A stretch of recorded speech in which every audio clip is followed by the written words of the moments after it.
What's going on, guys? Welcome inside another episode of the Fuel Your Vision podcast with your host, Alex Lombard. And today's guest has one of the most fascinating and inspiring stories that I have ever heard. After 14 years playing in the NHL, he suffered 5 devastating concussions, which led him on a path of mental, physical, and spiritual recovery. He studied with the world's top coaches, trainers, and healers, as well as being part of Tony Robbins' Platinum Club. He's an author and a high-performance coach to other athletes and celebrities, helping them reinvent themselves so they can live what he calls the big life. And what I love most about today's guest is his deep desire to share his compelling and life-changing story with the world. Welcome to the show, my friend, Dave Scatchard. What's going on, man? What's up, buddy? I got to bring you on the road with me. That's a great intro. I love it. Oh, good. I love that. That's awesome. How you doing, man? How you doing? I'm so blessed, man. I'm so good. I literally just had the pedal to the metal. And, when your back's against the wall and you got a deadline and you're hustling, there's no other feeling. It's kind of scary. It's kind of exhilarating. But, that at the end, the payoff's going to be huge and help a lot of people. So, That's man, so cool. I'm stoked to be here. And I'm happy that we got to connect and go here. And, like I said, anything you want, ask. Yeah, absolutely. Well, yeah, thanks for coming on here. I'm excited to dive into everything with you. So what I'd love to do and what I do with every guest is just basically have you kind of start from, the beginning and with your story, prior to even getting into the league, and everything, man. Just give us a little background on, how you grew up, where you grew up, what your life was like growing up a little bit. And then if you can transition a little bit into, playing in the NHL. I know there's a lot of people that, are big sports guys. I'm one of them. I see the jerseys behind you. Let's kind of play in that world. And then we can move into, your crazy experience after that. Yeah. Well, I just completed the final manuscript of my book. And as I'm rereading it, it's crazy. I'm like, did somebody else live this life? Because it's literally I didn't realize how crazy it looks or sounds to a stranger until I reread it for myself. Yeah. I grew up in small town Canada. My hometown was Hinton, Alberta. I had about 6,000 people there. I had 2 main industries. I had a coal mine, and there were a bunch of hardworking coal miners in there, and my dad was one of them, and then a pulp mill. The pulp mill did all this pollution and stunk up the whole town. So people would know that town because of how it smelled. Yeah, they'd be like, oh yeah, Hinton, and it smells. Yeah. Ponds would freeze over. I had a younger brother, 5 years younger than me, a younger sister, 3 years younger than me. And my family just, they were hardworking, blue collar people. And my dad started off as a physical education teacher. And then he went into the coal mining business because the teachers weren't making any money. So we grew up on a really modest way of being. And to be honest, I didn't really know any different. I was in my little bubble, and I thought I was provided for as everything that I knew. But until later, I didn't really realize how paycheck to paycheck we were really living, and how my dad sacrificed everything for me to be able to play hockey. And he coached me almost my entire career on the way up. And yeah, it was a way of life. We grew up skating on the ponds outside, hours and hours and hours outside, sometimes parental supervision, sometimes not. And it was a different way of being. I look at my kids and I couldn't imagine letting them ride their bikes to God knows where and just be home at dinner time. That's how it was. We played in the woods. We had BMX tracks. I had a half pipe in my backyard. I love that stuff. And I knew my dad never made it, he was never a hockey player or anything, but I knew I loved it. And there wasn't a lot to do because everything was snowy and frozen. Yeah. So we played hockey, and I fell in love with it. I got to watch the Oilers growing up, and they won 4 or 5 Stanley Cups in a row. And that was amazing to be so close to that. And I knew that that's what I wanted to do. From preschool, I was drawing pictures of me wanting to be an NHL player, and other kids would want to be firemen or policemen or whatever. And I'd always draw the little hockey guy. And my whole life, teachers, parents, coaches would tell me hey man, you should have a backup plan. Sure. Your odds of making it are 1 in millions, and I respected that. And I was a smart kid, but I only had laser focus for that one thing. So at the age of 16, I had a tough decision to make. And in order for me to go to a higher level, I had to move away from home at 16. And I was pretty naive. I didn't really know that people would lie to you or try to hurt you or bully you. Like I had a pretty clean run up until then. And all these city kids and stuff were competing for jobs with me. And when I moved away when I was 16, I was on a team of mostly 21-year-olds. And they didn't make it easy on me. And there's a few points, I'll touch on them. There were turning points or tipping points in my life where, like, I remember calling my mom that year, and I was living with a billet family, and they never had a teenage son. They didn't know what to feed me or how to feed me, or that I was growing and going through all these changes. And I literally called my mom and dad crying, and I just said, hey, like, I think I want to come home. Like, a couple of the older guys are bullying me, and coach doesn't like me, and I'm homesick. I miss my brother. I miss my sister. My parents were so awesome. They just said, like, Dave, you know, I know what you want. You want this big thing, and this is part of the journey on how to get to it. For all those entrepreneurs out there, like, I coach entrepreneurs, like, I share stories like this because, like, there's these points where you're gonna, like, feel resistance, and you're gonna feel like something's trying to stop you from going big, and you'll second guess yourself, and your mind will, like, talk you out of it and stuff. Like, when you really fully commit, which is what I did at that time, I said, man, I have to go. Like, this is my path. Like, I have to figure this out. When I made that resolve and committed 100%, it's almost like the universe just opened up for me, and those evil dark forces that we were, like, joking around about, like, got out of my way, because they knew that they weren't going to stop me. Like, that was phase one. They tried later, and they tried later, and they tried later. They did injuries. I had surgeries. I had crazy stuff happen to me, and, like, they tried to end me. And with that resolve, that 100% commitment, like, all in, I feel like things start to open for you and for me. So I'll just fast track a little bit. So that season was a learning curve. I didn't make the team that I wanted, but I made this lower team, Junior A in Kimberly. Next year, I go down to Portland, which was my team that I was really trying to get to. And it's my draft year, and I'm 17, and I'm playing my ass off, and things are going good. And then all of a sudden, boom, I get mononucleosis. And like, I was already a skinny guy, 6'3", like 170 something. When I got mono, I had to stop playing, and I was off for like a month and a half. My spleen was enlarged. I lost probably 30 pounds. You can imagine how sickly I looked. And this is my draft year. This is the biggest year of my life. And I'm sitting there in bed, like, crying to God, like, why are you punishing me? Like, this is my dream, like, whatever. And I had a choice to make too. And I started to train on my own while I had mono, and I'm going on a Stairmaster, and I was so deathly sick and, like, I hadn't eaten, and my throat was swollen shut. And I'm on the Stairmaster going, like, 2 minutes for the first day, 4 minutes for the second day, like, trying to build up some sort of energy and sweat out any of the illness. By the time that I finally did come back, probably a month and a half, 2 months later, there's only a few games left in the season and in the playoffs. But I trained so hard while I was out off the ice. But my conditioning was pretty good when I came back. And I ended up being rated 168th in the world at the end of the year. And I had great playoffs, and I got to play with some great players. And then I kept training. And while other guys stopped their season, I'd been off for so long that I just kept training and trying to get stronger and bigger and faster. And when Central Scouting fitness testing happened, which is like the combine, I ended up finishing first in the world out of, like, anybody. And that kind of bumped up my stock even more. And people were like, man, who is this kid? Like, why, like, this kid, he had a great playoffs. His year was kind of shot, but he was sick. He finished first in the world. Like, he's a great athlete. Let's teach him how to play hockey. So I ended up getting drafted 42nd overall in the world. Things are looking good. And then I'm the last cut the year before, and I get sent down to Syracuse. So I'm like 19, 20, something like that. And then I'm playing the season, and then they find out that I have these hollow heels, and I have bilateral calcaneal bone cysts, and it kept feeling like my feet were going to break. It was the craziest thing. So they're doing x-rays to find out why I feel like that, and they see these huge holes in my calcaneal bone, and they're like, dude, you have, like, you're walking on, like, eggshells. Like, if you hit the boards, your feet are going to shatter.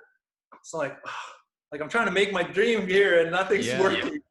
So they cut my season short in December. I go down to Vancouver. I'm not part of the Canucks yet. I'm part of the Syracuse Crunch, but they're playing over there. I can't play. They drill into my holes. They take bone off my hip, fill in my holes at my feet. I do rehab. I'm living in a hotel by myself. I'm still only like 19, 20, something like that. And I'm by myself in this city. I'm not really part of any affiliation or any team. I can't walk. I give the bellman my key to bring me food to my bed. And like, I would just order down and lay in my bed all day as my feet were just like in so much pain. And I crawl to the bathroom on my hands and knees. Oh my gosh. I use the bathroom. I remember I was like, you know, I'll talk about God a lot today, but I didn't grow up in the church or anything. Yeah. I felt like I had a connection to God. And at times it went up and down and up and down as it grew. And we'll talk more about that. But I'm making all these promises with God. I'm like, okay, if you get me out of this, if you let me be able to play hockey again, I didn't know if I'd ever play. I didn't know if I'd ever play hockey again. Yeah. So I'm like, oh man, like, please let this work. Please let me heal. And it's like July now, and training camp's September 11th. And I'm trying to get back on the ice, and I'm skating around. I'm like, man, my right foot still like kills me. What's going on? And I find out that they filled in half of the bone, half of the hollow part, but there's a partition, and they didn't break through it to fill in the other half. So they had to do the surgery all over again. Oh my gosh. Training camp starting, dude, in like a month. And I'm like, what the F, you know? Yeah. So they do the surgery. I'm in the hyperbaric chamber every day at the Canucks thing, trying to heal faster. And like, I'm praying, and I'm like, God, I need a miracle and all this stuff. And I remember like I could work on my upper body. And I remember benching 225, 29 times at training camp. Like, it's like NFL numbers. Yeah, I was going to say, dude, what sport are you in? and my upper body was so huge, but my legs were tiny because I couldn't work them out. Yeah. So anyways, I go into training camp that year, and I say to one of the scouts, Ron DeLorme, I said, Ron, how do I make this team? And he goes, Dave, we got superstars everywhere. Pavel Bure, Mark Messier, Trevor Linden, and Alexander McGillney, like all these amazing scorers, but we need somebody to like kind of protect them and to play physical and to get other teams to take penalties and do things like that. I'm like, all right, I'll do that. Just tell me what to do. And he goes, every game you need to like do something big, like fight somebody or hit somebody or do whatever. So training camp starts, and I go out there and I just start running around, causing chaos, fighting. I think I had 3 fights in one game. I had a hat trick in one game. Like, I was doing everything. You know what I mean? And the season's getting closer to starting. And I remember I told my parents, I said, if I ever make the NHL, I'm going to fly you guys to my first game. And what I didn't know was the first game that year with the Canucks was in Japan. And it was the first ever NHL game outside of North America. And they did it at Yoyogi Arena from the Olympics and whatever in the 80s or whatever. And it had a high diving board behind one of the nets. And they built the rink over a pool. So the rink is over this pool. So I don't even know if I'm on the team. Like, they're allowed to take a couple extra guys. And I go over there, and I'm like, well, I might be getting sent back when I go back. You know, I might get sent down to the minors or whatever. But I just kept training hard and practicing hard and being the hardest working guy in the room. And one of the guys plays the first game. I sit out the first game. And then one of the guys gets his ankle cut in practice. Just on a freak thing. Yeah. And they needed to put me in. So I remember I'm jumping on the ice for my first shift, and I'm just like, holy smokes. Like, I felt like electricity was shooting through my body, and I'm looking as I'm skating around. I'm like, I'm in the NHL. Like, I did it, you know? And I was skating, and I just saw this guy at the end of the ice. And I go flying down, and I'm like, boom, huge hit. And all the Japanese fans, they didn't know who to cheer for because they don't have teams. They cheered for everybody. And the fans go crazy. I didn't have a bunch of crazy, shifts or anything like that, but I was impactful. And my mom, I bought her a TV so she could take pictures of my first shift because she wasn't at the game. You know what I mean? So they had a big screen TV back in the day, like this is 98 or 97. Yeah. So that was kind of my intro to the NHL, man. And it was never easy. And there was always like some big blocks that were trying to stop me. And I just never quit. And I was really lucky, like, considering, like, it's kind of a miracle that I made it that quickly after those injuries and those surgeries. And like, it's like, I don't even know how that works, but I'm grateful. Yeah. And yeah, man, I realized my dream. It was sick. It was crazy. That's insane, man. That's crazy. So couple questions on the NHL, being in the league, man. So first and foremost, I know I see a few of them behind you, but what are all the teams you played for in the NHL? Let's see if I can turn this. You're inside my office, so I hope I don't give away anybody's. There you go. Yeah. But yeah, I've got some jerseys there. Then I got some awards and stuff over there. So I played with the Canucks in Vancouver. I played with the Islanders. I played with the Bruins. I played with the Coyotes. I played with the Blues, and I played with the Predators. So Okay. Probably my two best, funnest runs were with the Islanders and the Canucks. Yeah, man, it was crazy. It was a crazy ride. Like, for this kid that came from like Nowheresville, and for the scouts to find me, and like for me to be alive today, and like doing the stuff I did, and like playing the way I played, and fighting the people I fought, like it's crazy. It really is. And that'll probably lead us to the second part of the session. So let me ask you this, and then let's move into that. So share your most favorite coveted thing about playing in the league, and then the worst thing of playing in the league for 14 years. It's a great question, man. Everything about the league is probably better than you could imagine. Meaning the food, the restaurants, the private jet that the team has. Like, we are getting served like steak and lobster on our 747 private plane with like all the DVD players back in the day when nobody had DVD players. You know what I mean? Yeah.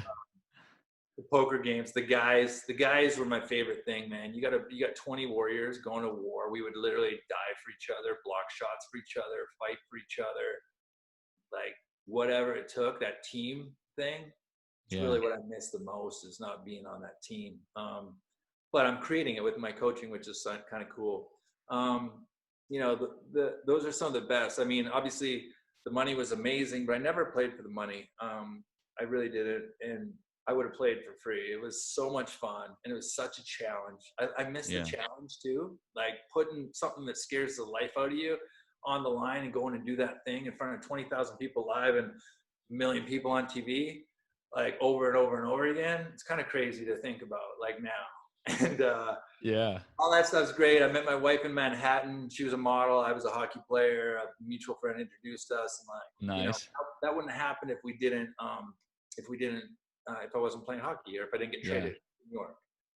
The worst things, my body is really pretty banged up. When you leave the game, like, you're like a number. You're a piece of meat. Like, the league's not taking care of you anymore. They don't really give a shit if you're dying or not. Pardon my language. I'll try not to swear. It's the hockey. The locker room comes out sometimes. But it's all good. it's truly how I feel. Is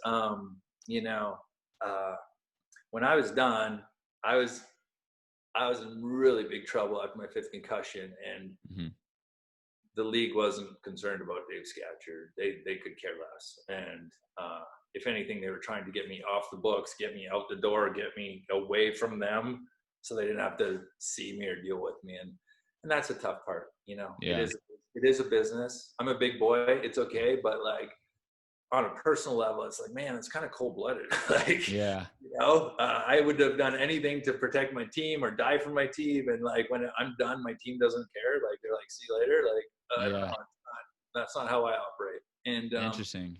Yeah. So, you're gone a lot. It's sacrifice. Like, you give up your whole life during the season. Right. You don't see your family. You don't see your kids. I almost missed my kid being born. I was lucky. I was on the plane getting ready to take off, and I'm walking up the stairs. I got my poker chips for the plane and everything, and my wife's water breaks, and she wasn't sure, and she told me, hey, like, tell Wayne Gretzky's my coach. So he's like, tell Wayne, like, you might have to jump off the plane if it is my water breaking.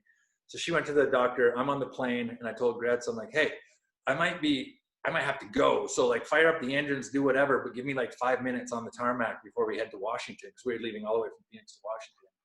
And she calls me back. She's like, okay, the water broke. Get off the plane. So I run up to the front. I'm like, Gretz, I got to get off. He's like, okay, buddy, good luck, congratulations. So I see the birth of my kid, and he's like, I need you there tomorrow. I'm like, okay. So I see my kid, I'm like, oh, beautiful kid. And then I'm like, shoo, off to go play, you know? Oh my gosh. I was That's a 2-week crazy.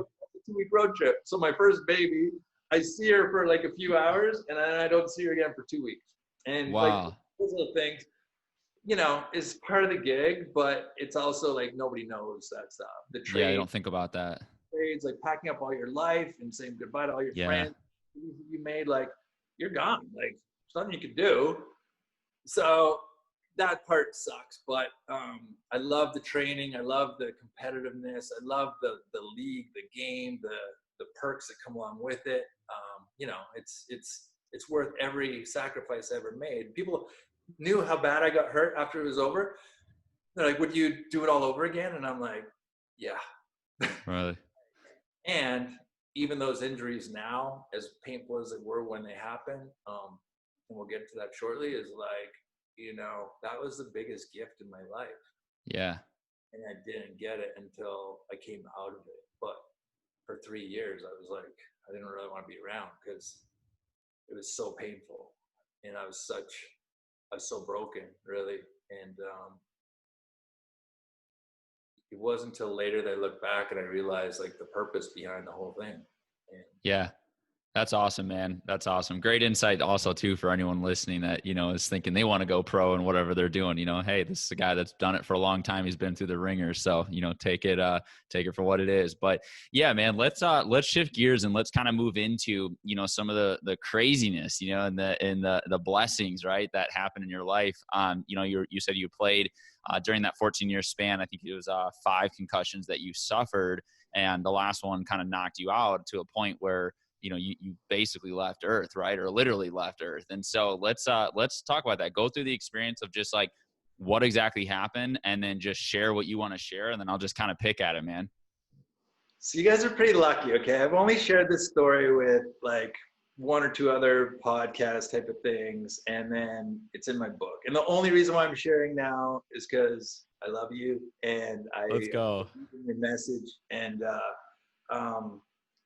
you know, I'm sharing it in my book for the first time, and I'll tell the whole story right now. So my 5th concussion happens, and it was towards the end of my career. I'd already had 4. I stopped playing for a year. I made a comeback. I played for 2 more years, and I was up and down in the minors in my last couple of years because teams were afraid to give me a one-way deal because they were worried about my head.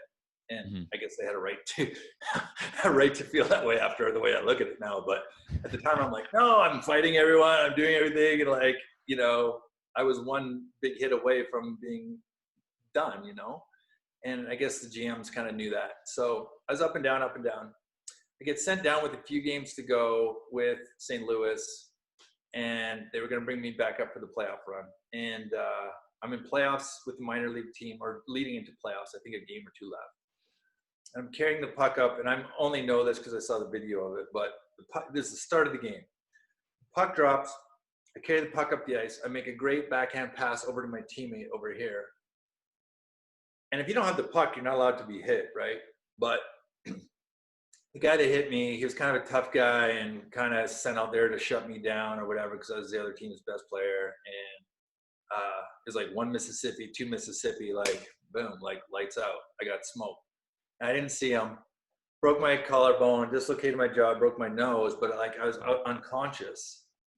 And as I'm laying there, everything just kind of goes soft and limp. And then I start to like literally like leave my body. And I'm kind of looking down on my body going and seeing the paramedics and the trainers and stuff starting to work on me. And I'm like, what's going on? Like, what is this? Am I dreaming this? Like, what is this? And I'm watching and I'm getting higher and higher. And I see the stretcher come out. And then it just goes like pure black. And it was like, what? And I was like terrified because it's like the blackest black I've ever seen. It's like this void kind of thing, you know? And But you're still aware of that. You're aware of that happening. Yeah, I'm aware of it. And I'm like in this like tube almost. And it's like I'm going up, and it probably was only a few seconds, but it felt like forever. And then I'm like kind of like spinning around. Everything I see is like black. And then all of a sudden it was the complete opposite of black. It was like pure light. And when I say pure light, it wasn't yellowy or orangey. It was like light, like the softest light you could ever imagine, but the light was filled with love. So the love was light and the light was love. And it was absolutely like insane on how confusing it was going from the pure blackness to this pure love.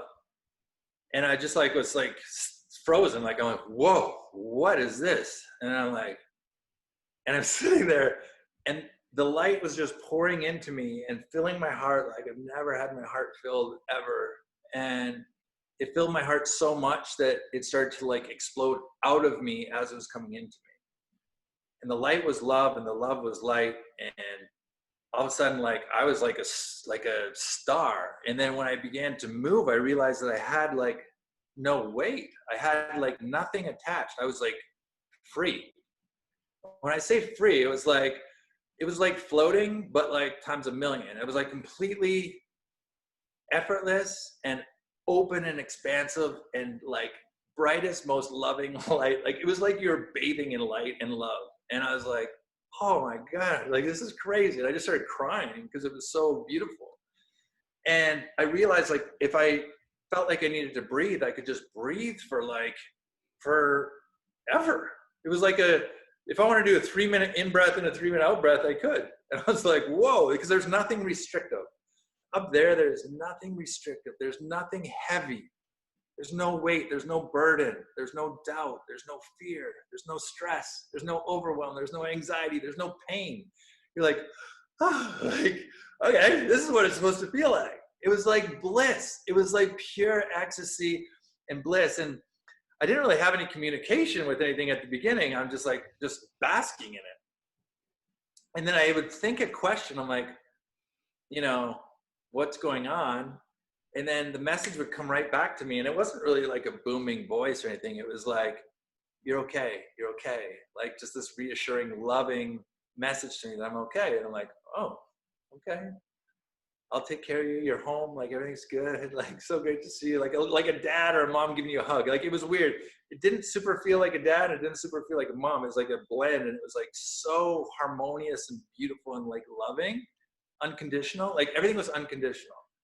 And I felt guilty that I didn't deserve it. Because like, I'm like, I don't deserve all this. Like it was like, oh, I'm not, it's hard to describe because it was such a crazy experience. And as I'm standing there, I just started to cry. I go down on my knees, and then it felt like this like hand. I didn't really see it, but the light was like stroking my face and just like a little boy.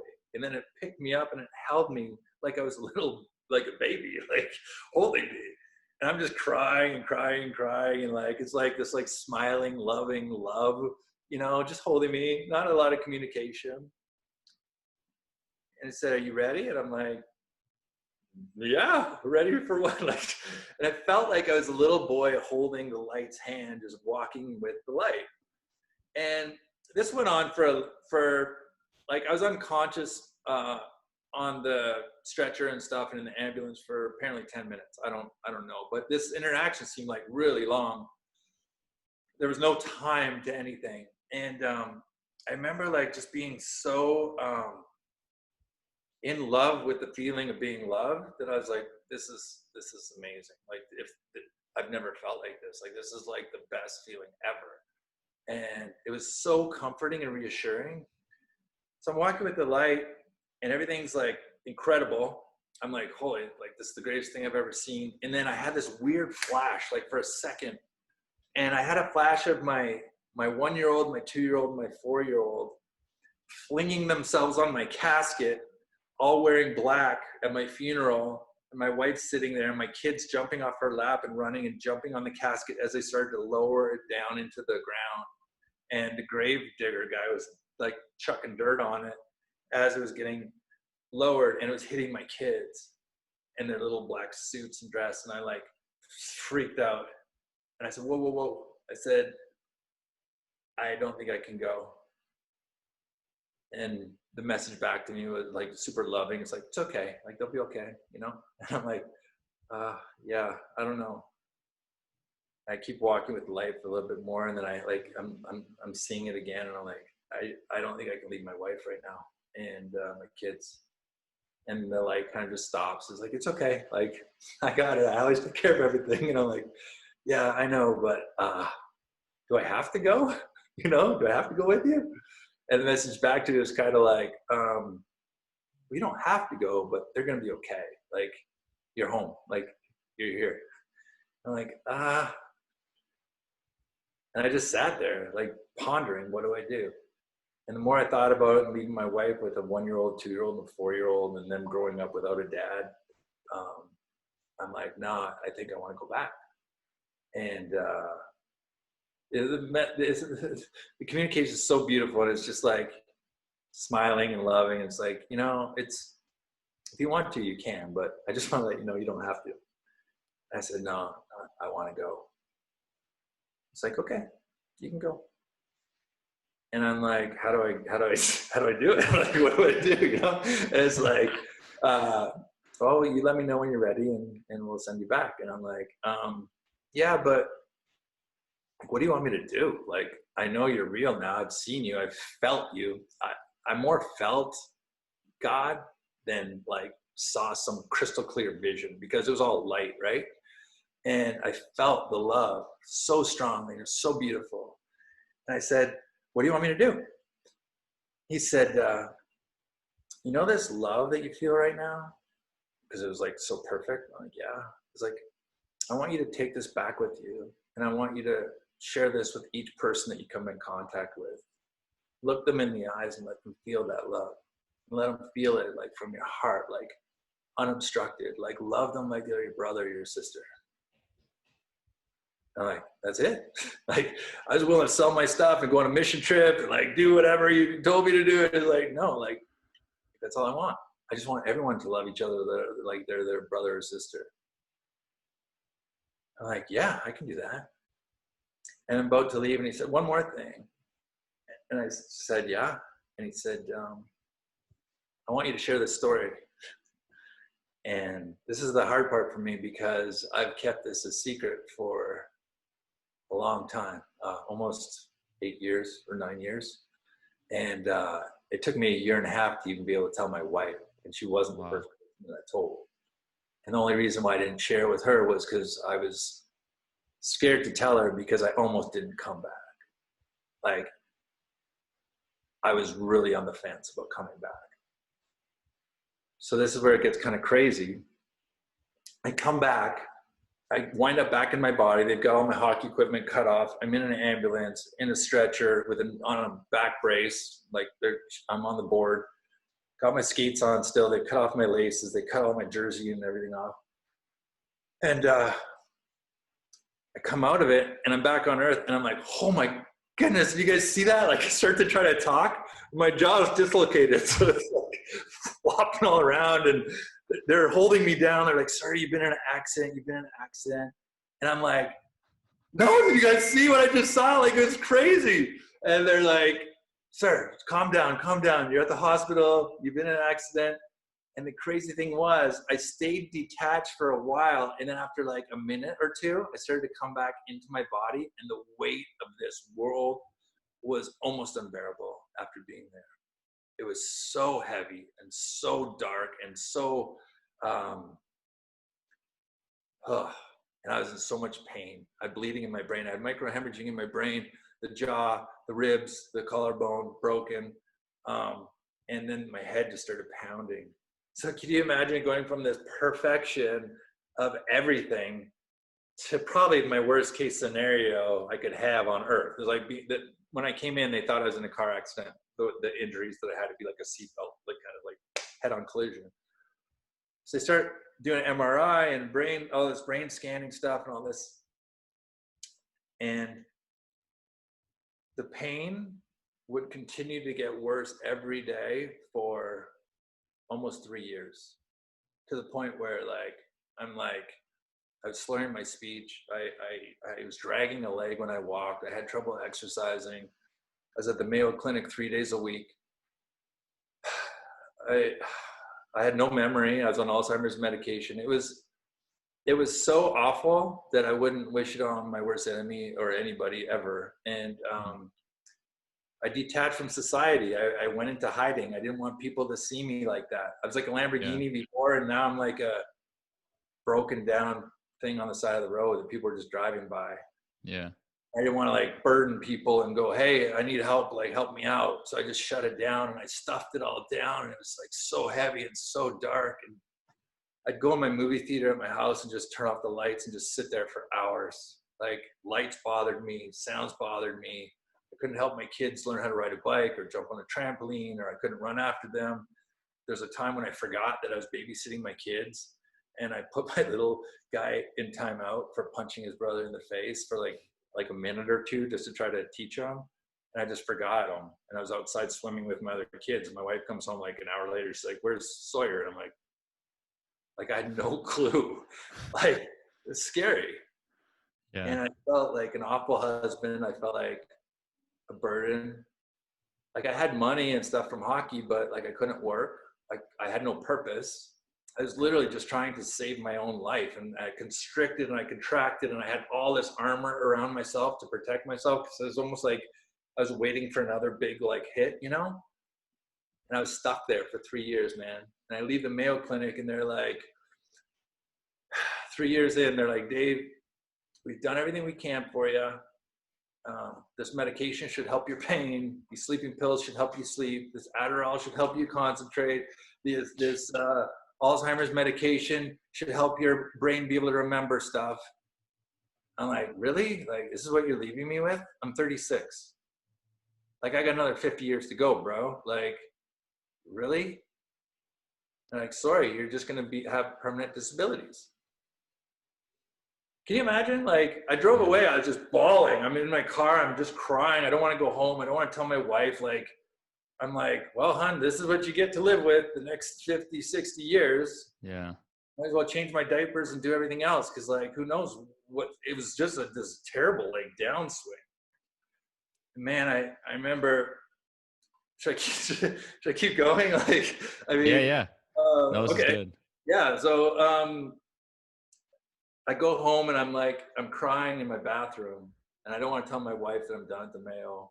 Like, this is about as good as it's going to get, honey, you know? And I'm like, what am I going to do? And I prayed to God. I'm like, God, please give me some answers. Cause like, I know you're real. You've completely abandoned me. Like, I don't know where you've been the last 3 years, like at all. I was like swearing at God, and like, I'm like, what's the deal, man? Like, I don't deserve this. I'm a good person. I love people. Like, you want me to love people? Let me get in front of people. I can't even be around people right now because the sounds and the pressure and the stress and the noises would just make me go nuts.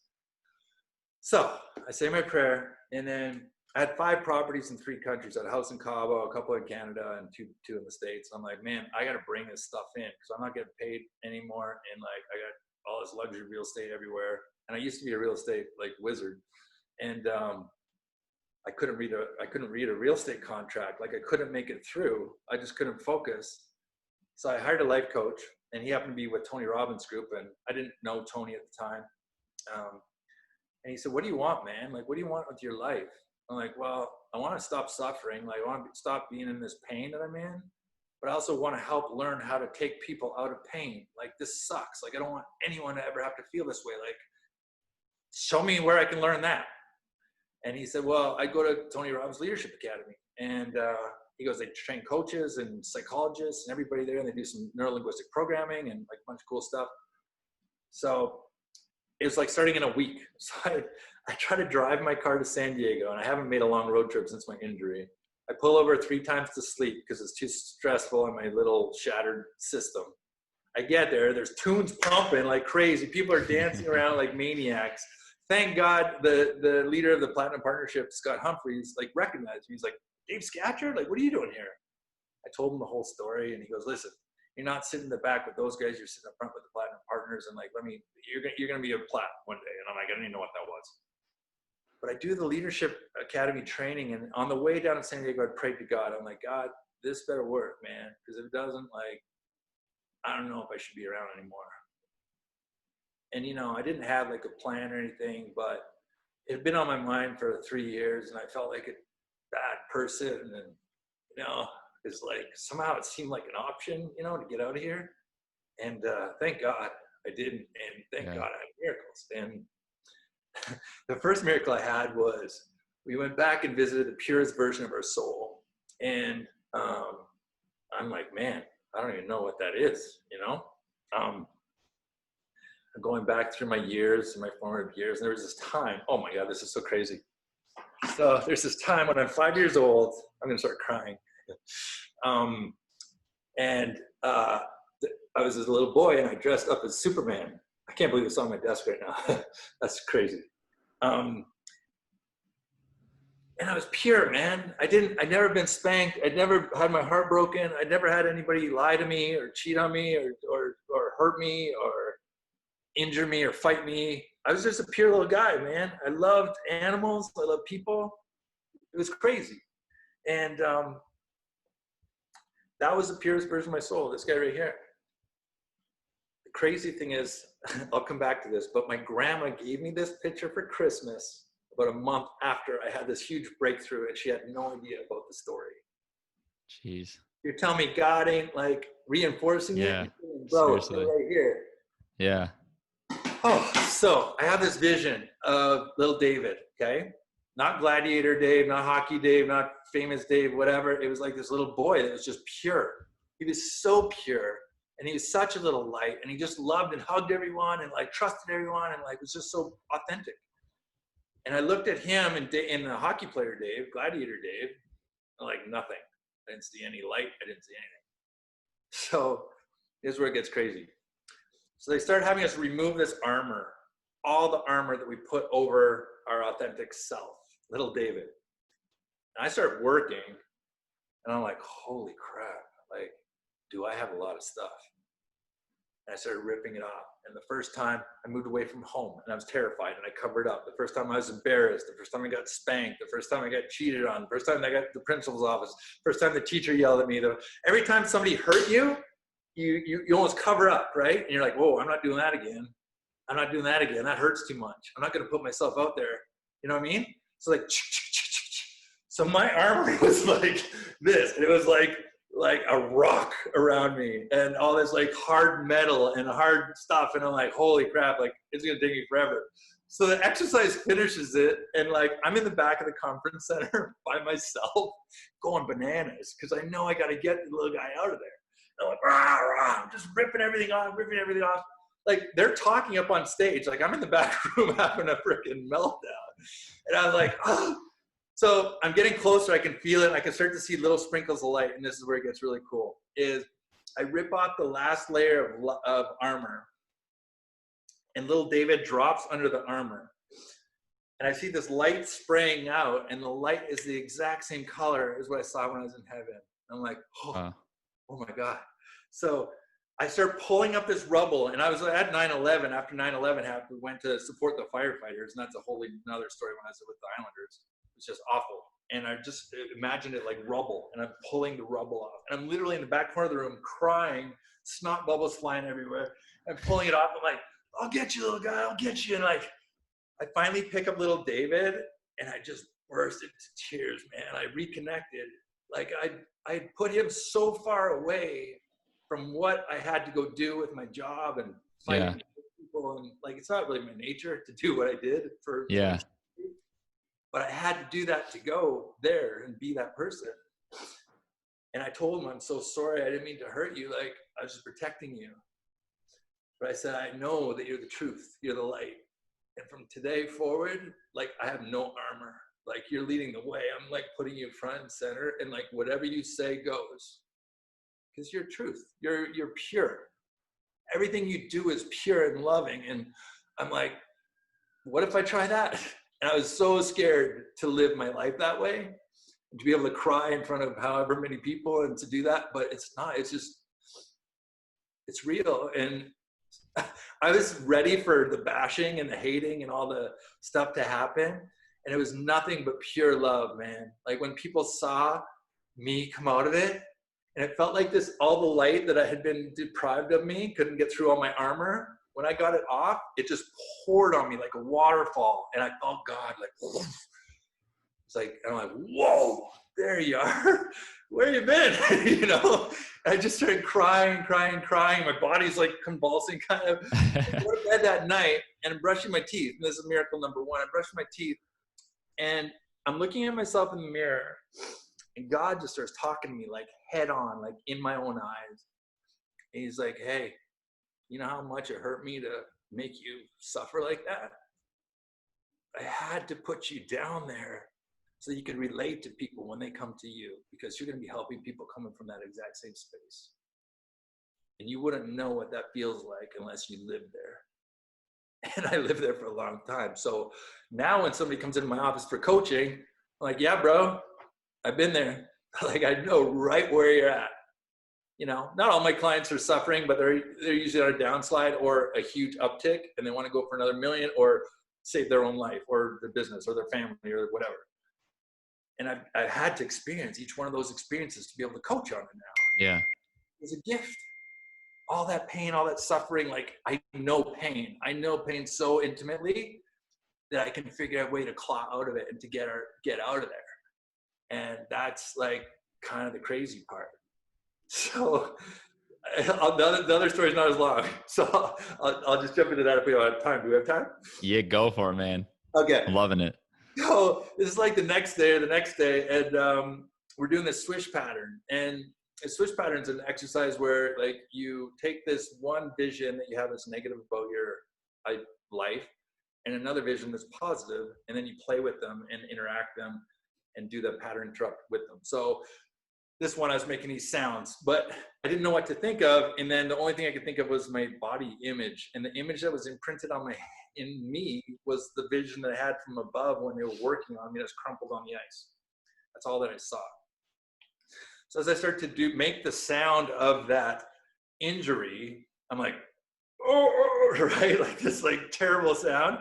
And then make the sound of like this incredible, like 18-year-old first in the world fitness body that I had, right? Make that sound. It's like, yeah, oh yeah. So we're doing this like swish pattern, back and forth, up and down, up and down. I'm in the streets of San Diego doing this outside a conference center. And same thing, like everyone stops like way ahead of time, and I'm like, no, I got to get it. So I'm just digging deep and I'm trying to find it. And I stand up at the end and I'm like, whoa, what was that? And I felt like something shift, like the whole universe like shifted. And I grabbed my partner and I'm just leaning on him. And all of a sudden I felt like this like poof behind my left temple. And all that pressure that I'd had for those 3 years, like those migraines that were just debilitating, it felt like somebody poked a hole in like a hot water bottle and it was just spraying around inside my head. And I'm like, what the heck's going on? And my partner looks at me and he's like, what's wrong with your face? And all this purple, my whole side of my face started going purple, and something physically released behind my eye. The funny thing is, Tony Robbins isn't even at his own seminar. He has other trainers training, but I was so involved in the process and I was so 100% all in, and I wouldn't quit until I got it. And like, I'd ask for miracles and God just said, boom, now you're ready. Like, now you're ready to go. So I literally stroked a check for $100,000 the next day, and I joined everything that Tony did around the world. And then he would introduce me to like monks in India and shaman in Brazil and grandmasters from China and energy workers from around the world that he would practice with. And I just like go down that path and learn everything I could possibly learn. And now, like, come full circle, I'm healed. I've got a thriving one-on-one business. I'm learning how to develop my online presence and have stuff that everyone can consume. And like, I believe that something's still open in me and cracked open in me because I'm feeling nudges and hearing whispers like all the time.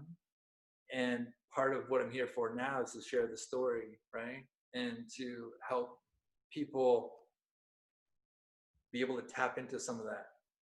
I believe that part of my reason for coming back is to kind of be a middleman, to kind of let people know about this other space that will change everything. It's literally like perfection and unconditional love. Like, if I were to sum up God in one word, it would be love. Like, it was pure mainline love. Like, incredible. Like, I have no fear of dying ever now. Yeah. It's a gift. Like when I see people that pass, like I used to be devastated for them, but now I smile like inside. I'm like, wow, lucky, like they're playing now in that space. Like, forget about it. It's like perfect. They're so lucky.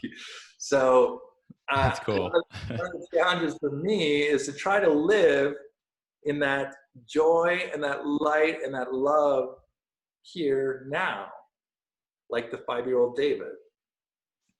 I think society has programmed us along the way to have a bunch of rules and filters about what is and isn't okay, what is and isn't God, what is and isn't the right way to be. When this little guy was just being himself, he was just running around. He was just thinking he's Superman. He's flying. He's petting animals. He's skipping rocks. Like, he doesn't know. He doesn't have any idea about what's right or wrong in the world until somebody starts to tell him their version. Yeah. Isn't that crazy? Powerful. Yeah, it is. Like when I coach now, I'm like, whose rules are you using? Yeah. They're not even your rules. Somebody taught you. Insane. Somebody taught you how to be. What if you just let your little guy run around and just be playful and figure it out on his own? Yeah. It's totally True. different. So, anyways, it's crazy, man.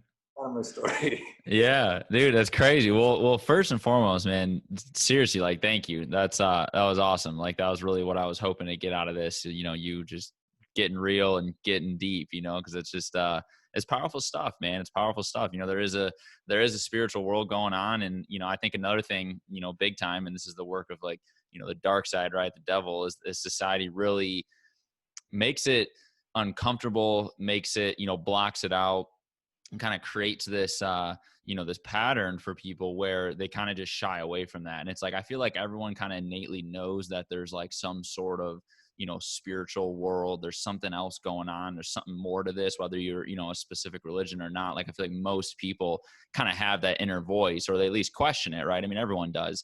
But that's a lot of times as far as it goes, you know, and people don't really pursue it, and they don't act on it. They don't look into it. They don't research it. You know, they don't ever do anything with it, because again, it kind of, this picture is painted as like, don't worry about that, you know, like, focus on making money, focus on, you know, going to the club, focus on whatever. Right. So stuff that they can see and touch. Yeah, exactly. This isn't that, but you know what? Like, check it out. If I'm the dark forces, if I'm evil, if I'm the devil, do I want a million Alexes and a million Daves shining light everywhere? No, I want to shut everybody down before they even get cooking. Yeah. When you start to make progress, boom, punch you in the face and go, hey, what are you doing, man? That's not you. Like, your friends will make fun of you, like, whatever, right? And it's not until you own it completely and step into that other space and go, you know what? I don't care. I don't live by other people's opinions of me. Yes. Yeah, absolutely. Like, this is me, man. I'm shining. This is the truth. I'm telling you the truth right now. Like, if you don't like it, it's okay. Like, it doesn't affect me. So, like, I'm owning my truth. I'm stepping into extraordinary and saying, like, listen, and this is a sick thing. When I would doubt it, all the dark forces would just hammer me with, like, resistance, the matrix, the last stand, all these things. Like, I teach this stuff, but it's like, you can expect 3 big things trying to stop you when you're going for it. There'll be 3 big interruptions in your business, in your life, whatever, when you're trying to go for it. Look at me with my surgeries, with my mono, with everything. It's like 3 big ones that are trying to end you from going to that next level. If you're resolved and you are committed to being extraordinary or to not caring anymore, what would you do if you didn't care what other people thought anymore? Yeah. What would you do if you knew that you could never fail? Like, it's a different world. Everyone is afraid to say or do the wrong thing or be a good boy or a good girl. We're all trying to play this other game that's not our game. Somebody made these rules. What if you just started over fresh with no rules except your own? It's a different world. Crazy. I love that perspective too. It's really good. So I want to ask you just a couple questions, man, and then we can, you know, finish up. I don't want to take up too much of your time, because again, I really appreciate you sharing this stuff. But yeah, just kind of going back a little bit, you know, on just pure, just out of curiosity and fascination, obviously being someone who believes in this stuff and, but has not, done that or been in that situation that you have. When you were like there, I guess like, I just want to know, I mean, I don't know how it kind of sounded like you kind of explained it to the best of your ability, but like, what exactly like did you see? Like what physically did you see? I mean, you use the word light a lot, and you kind of intertwine that with like love. And I've heard that before. And it's actually interesting to preface this as well. I've actually done quite of my own research of other people who have similar stories as you. And it's fascinating, man, how just common they are, like so many people that don't know each other, all walks of life, different ages, all around the world, different times, in this world, have these like, these experiences. And the way that they describe them there's so many commonalities. So I just find that really fascinating. I don't know if you've ever done that, but either way, going back to my question, man, what, like, are you able to describe a little bit more of like what you actually saw? I'm trying to relive it now. Like, I purposely not read anything on other people. If it's come across my path, I've looked at it or I glanced at it, but I didn't want anyone's stories to get interrupted with my own. I wanted to save my story and to really feel and know the things that I saw and felt. I don't want to get it confused with anything else. So like people tell me all the time, oh, you should join this group. And what do they call them? Near death experience. NDEs. Yeah. Yep. There's all these people in groups and stuff like that's great. But like, I haven't told my story yet. Like once my story is out there and it's my story, then I'll play around with everyone else. Cause like, I want to keep mine like pure me. Like I don't want to like convoluted, but it's simple. Like I didn't see like anything huge, grand building or palace or anything like that. Like everything I saw was like flowing and like shining and love. And it was almost like the first place they landed was like the entry point. I don't know if it's the gate to heaven. I don't know what it is, but it was like, I started to move with the light at a certain point, and I did start to see some formation, but it wasn't like crystal clear. Like it would be like, I don't know if it was a wall. It was just this bigger light that was like high, but I couldn't really describe like other than being grand and big, I couldn't really describe I couldn't really describe like a building or anything, or like I don't know what you're like. I didn't see gates, but what was interesting was the light was shifting. Like at one point, it went from pure light to like this like fatherly feeling or parental feeling that it was holding me somehow. So I don't know how big. I just know the feeling. Like that's all I can really describe is the feeling. And it was absolutely incredible. I didn't see a man in a big robe or a beard or anything like that. I didn't see any of that. But the light was like just magic. Like I don't know it's almost impossible to say. All I really saw was like massive amounts of light that seemed to be able to take on different forms almost, like when it went from light to like parental carrying me, like how does light do that? Like, I don't really know. So would you say, okay, let me ask you this, man. Sorry, go ahead. No. Yeah. So would you say that the light that you saw, which obviously would be God in this, and would you say that it was more, that it had like a personality? Like, would you describe it as that? Like you could tell that there was emotion there, there was feeling there was caring there. Like you mentioned love a lot. 100%. Is it God? Is it creator? Is it universal intelligence? Like there was information being given and taken 100 trillion%. Yes. And it was so smart. It was so fast. It was just like, I would almost think the thought and then it would go like answer it in a loving way. Like everything was so loving and like non-judgmental. Like I'm like, what if we all answered each other like that?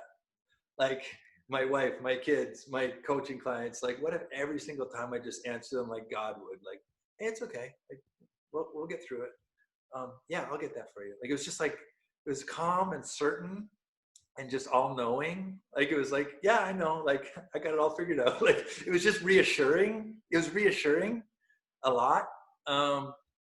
it was really trying to calm me down, because when I came out, I was so confused about what the heck was going on. So at the beginning, it was really calming. Then I went to loving, and then I went to like parental kind of. So there was definitely like interaction. It wasn't just like one thing going on the whole And time. what was cool was even the energy shift was like, you could feel it in the energy too. Like even if words weren't going back and forth at the very beginning, because I was just in like awe. Then as I started to communicate, the flow was with words too, almost like thoughts. Yeah, it's super cool. Like, I don't know. I wish I could describe it better. I tried in my book. It's been so many hours in my book trying to describe it properly, and it still won't do it even like a 100th justice, you know? Yeah. Well, and I honestly, and I think too, you know, and you're doing a good job, man. This is just pure fascination. You know, there's the questions everyone wants to know, right?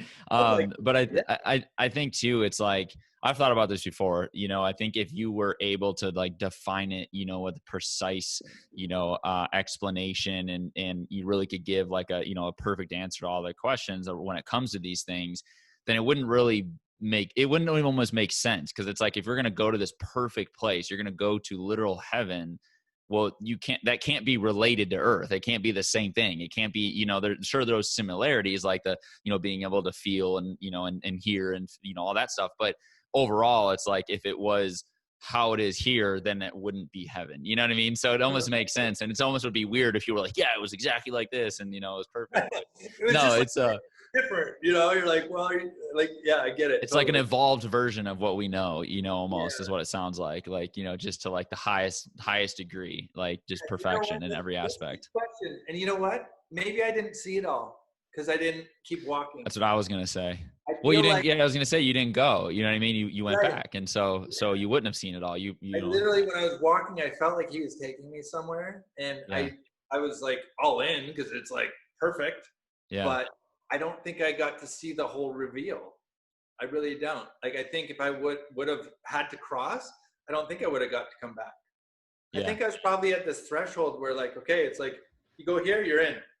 You don't go here, you can go back. Like, I think I was really at the precipice where I had to like make the call. And he's like, well, I'm not going to show it to you yet. Like, you're not all the way home. I don't know. Yeah. What about, sorry, go ahead. No, I haven't really thought about it until like you mentioned that. And that makes a lot of sense to me. That feels right. Yeah, for sure. Absolutely. So what about colors? What would you describe? Did you see different colors? Like I've heard before, you know, just from things I've studied where they were explaining how they saw different colors, but they were colors that don't exist here. And that was how they put it. They're like, I don't know how to like share it because it was a color. I would describe it as a color, but it wasn't something that like is here. We don't have that color basically. 100%. Like when I saw little David and the colors coming out, like I knew that was the color of like truth and God. Like I believe we're all a reflection of God, right? Like, yeah. Well, it says we're created in His image, you know. Yeah, and I believe that little David was reflecting God's light. That's why I saw it, and that's why when I let Him lead, everyone's attracted to it because they're attracted to the light. I had one of my coaches call me and I had a conversation with her, and I said, honest to goodness, like I'm in this seminar and like there's women all over me. And I said, I'm not trying to do anything. I'm just being myself. Like I'm uncomfortable. You know, I'm married. I got 3 kids, like, you know, and she goes, honey, they're not attracted to you. They're attracted to what you're reflecting. I loved it. I thought it was such an awesome answer, you know? And I'm like, you know, yeah. You know what? Like if I operate from there, there's nothing, it's pure, it's authentic, it's real. That's just me. It's okay. And it wasn't just women. When I started to look around, men were attracted. Like everyone was just kind of tuning in. They're like, what's that? Yeah. Yeah. Like a frequency that they're like, hey, give me some of that. I want some of that.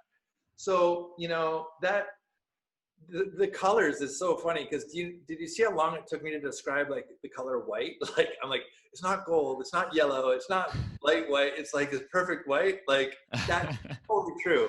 I didn't see a bunch of different colors. There was some blues, but it was mostly whites. Like everything that I saw was like sparkling white. I don't know how you describe that. Just like indescribable almost, but like a form of white.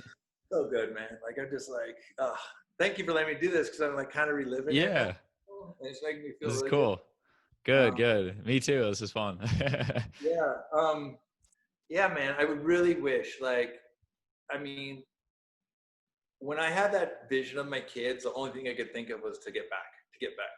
And it was the only negative vision that I had. Like everything else was incredible. So I'm like, why did I have that vision? Like, unless I was supposed to come back and then do this work now. I don't know. Yeah. And I don't want to waste this time that I have back here now, sitting around, not having impact. And that's why I'm trying to do this stuff. Like I'm trying to figure out this online game to be able to play at the biggest level and help like thousands of people instead of dozens of people. You know, like I work with some of the best people in the world and the coolest people in the world, but it's not like I can't do that in front of 100,000 people at the moment. But if I can figure out this online game, I can start sharing this with everybody and then everyone can play. And for like affordable, I'm doing a free challenge right now just so that everyone can play. You know, it's like something to play in and have fun in and like learn. And I can share some of these stories and some of these things I've experienced. So that's like, I don't know. I'm grateful I get a do-over, you know? And the things that used to matter to me, I kind of see like a totally different way. Like everything I see in life is completely kind of down from like most people. Yeah, I bet. And this is the coolest thing is like, I have zero judging bones in my body. Like I'm far from perfect. I have no right to judge another human ever. But I do have a job to love them unconditionally. Like, what if all these protesters, what if all these government officials, what if everyone just started loving each other instead of clashing with each other? Like, it would fix it. Yeah. It would be so beautiful if we all looked at each other like we're brothers and sisters and linked arms and gave each other a hug and said, you know, I love you, man. Like, I don't care what color you are. I don't care. Like, it doesn't matter to me. I don't even see any of that. I see your soul. Yeah. One of my mentors says, like, see everyone as a soul, not a role. And I love that. It's such a beautiful way to look at people. You see them as a soul, not a role. Yeah. Game changer, man. You love their soul. Like you see them, they don't have it all figured out. They're trying. Everyone's trying. Right. Even people that you think aren't nice or whatever, they just haven't got it figured out yet. They're trying, but they only have a limited skill set in how to communicate. Yeah. The skill set runs out, then it turns to anger. So it's absolutely. Yeah, no, good message, man. That's a really good message. So yeah, well, I would just say, you know, I could sit here and ask you a million questions, but you know, the last thing I'd say, and then I'll ask you yeah, we'll have to do, absolutely. We'll do a part 2. And I got 2 last questions before I let you go, but you know, just for what it's worth, man, I mean, I definitely would say that, you know, you nailed it when it comes to like your purpose. You know, you heard it straight from God. And I think, you know, what you're doing is awesome. And I'm excited to, you know, be a part of it and help you however I can and watch you go and just, you know, share this with the world. It's impactful, man. It's impactful. And anyone that's just, you know, at the end of the day, it's like, if you're just willing to listen, if you're willing to just take a second and actually hear a story like this, it really can change everything in your life. You know, you don't need to die and go to heaven and come back to have your life altered and to build a different perspective. And that's what you're here to do, is, you know, share that, you know, testimony with people. So that's what I believe, you know, and I'm excited for you, man. But let me ask you 2 last questions, and I'll let you go here. So I ask these to every single guest that I have on. The first one is, in your own words and the best of your ability, how do you define what a visionary is? A visionary is able to see something that may not even exist yet. They see the purpose behind it, they see the reason behind it, and they see the steps needed to build that out or to make that a reality. You know, the visionary sees things for more than just themselves, it's for the group. And a visionary has the ability to impact. They're usually pioneers. They're usually first to kind of do the big thing and the big dream because it hasn't even been done yet. That's why they have to envision it. Yeah. They're special and they're brave. They're courageous. There's not a lot of certainty. There's uncertainty being a visionary. You don't know. There's no safety net. You're putting your neck on the line, your reputation on the line. You're doing stuff that may or may not work, but you believe in what you're doing, and you're going to see it through the finish line, because that's what visionaries do. Love it, man. I love that. That was good. It's probably the best definition I've had on here, to be honest. Cool. Second and final question for you. How would you say, or what tips can you give to someone who is out there searching for their own God-given purpose? How do they go and find that?